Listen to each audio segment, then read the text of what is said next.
Welcome to மகை maths class. நீ நம்ம என்ன பார்க்க போகிறோன்னா 6ஆம் வகுப்பு 3ஆம் பருவம் முழுக்கல்ல எடுத்துக்காட்டு 2.7 தான் பார்க்க போகிறோம். இதுக்கு முன்னாடி எடுத்துக்காட்டு 2.6 வீடியோ போட்டிருக்கோம். அதோட லிங்க் டிஸ்கிரிப்ஷனில் இருக்குது.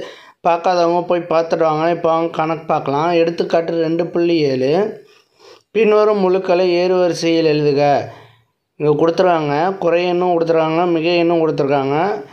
இதை நம்ம ஏறுவரிசையில் எழுத சொல்கிறாங்க.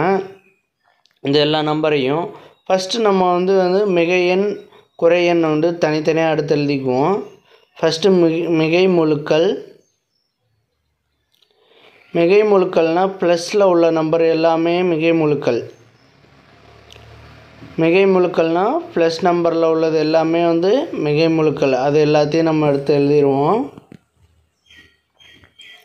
0ங்கிறது மிகை முழுவும் அல்ல, குறை எண்ணும் இல்லை. அப்போ 12 தான் ஃபஸ்ட்டு. 12 இருக்குது. அடுத்து 3 இருக்குது. அடுத்து 1 இருக்குது. அடுத்து 25, 18. இது எல்லாமே மிகை முழுக்கள். அடுத்து குறை முழுக்கள் எழுத போகிறோம்.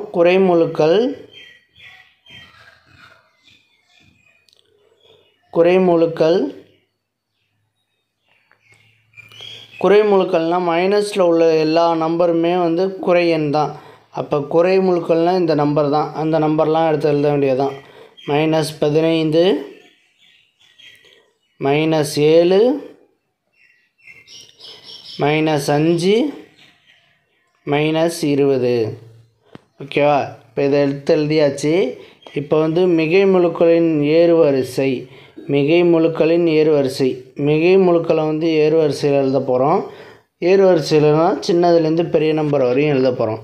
அப்போ மிகை முழுக்களின்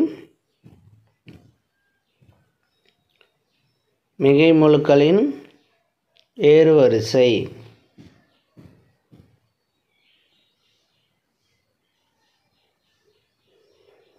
மிகை முழுக்களின் ஏறுவரிசை இந்த நம்பர் தான். இதில் எது சின்ன நம்பரு? 1. சின்ன நம்பர்லேருந்து பெரிய நம்பர் எழுதணும். சின்ன நம்பர் எது? 1. அடுத்த சின்ன நம்பர் 3. 3க்கு அப்புறம் பெரிய நம்பர் எது? இதில் 12. 12க்கு அப்புறம் பெரிய நம்பரு 18. 18க்கு அப்புறம் பெரிய நம்பரு 25. இதுதான் ஏறுவரிசையில் எழுதுறது. இப்படி தான் ஏறுவரிசையில் எழுதணும். அடுத்து குறை முழுக்களின் ஏறுவரிசை. குறை முழுக்களின் ஏறுவரிசை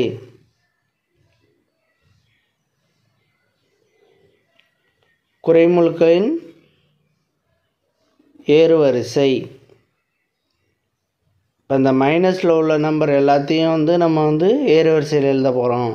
இப்போ இந்த மைனஸில் உள்ளது உங்களுக்கு டவுட் வரும். இந்த மைனஸில் உள்ளது எப்படி நம்ம எழுதுறதுன்னு பாருங்கள். மைனஸ் போட்டு பெரிய நம்பராக இருக்குது பார்த்தீங்களா? அதுதான் சின்ன நம்பர். ஓகேவா? சின்ன நம்பர்னால் பெரிய நம்பர்லேருந்து எழுதணும். மைனஸில் உள்ளது -20, அடுத்து -15, அடுத்து -7, அடுத்து -5. ஏன்னா நம்ம என்கோட்டில் பார்த்துருப்போம், குறையன் லெஃப்ட் சைடு இருக்கும். நம்ம லெஃப்ட் சைடில் எப்படி இருக்கும்? சின்ன நம்பர்லேருந்து லெஃப்ட் சைடு நோக்கி போகும்.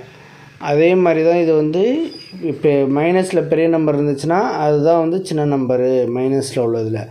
இப்போ முழுக்களின் ஏறுவரிசை. இது எல்லாத்தையும் சேர்த்து நம்ம ஏறுவரிசையில் எழுத போகிறோம். முழுக்களின் ஏறுவரிசை.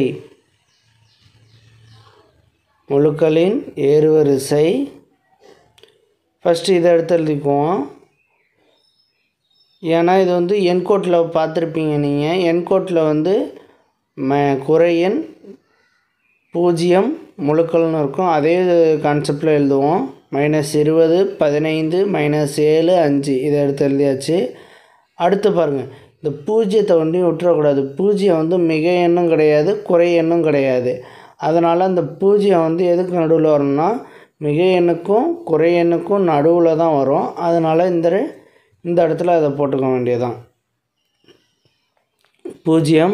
அடுத்து என்ன இருக்குது? மிகை முழுக்கள் இருக்குது. அது எல்லாத்தையும் அப்படியே எடுத்து எழுதுவோம். 1, 3, 12, 18, 25. ஓகேவா? அவ்வளோதான். முழுக்களின் ஏறுவரிசையை நம்ம எழுதியாச்சு. அவ்வளோதான் இந்த வீடியோ. நெக்ஸ்ட் வீடியோவில் பார்க்கலாம். வீடியோ பிடிச்சிருந்தா லைக் பண்ணுங்கள், கமெண்ட் பண்ணுங்கள், ஷேர் பண்ணுங்கள், சப்ஸ்கிரைப் பண்ணுங்கள். அந்த பெல்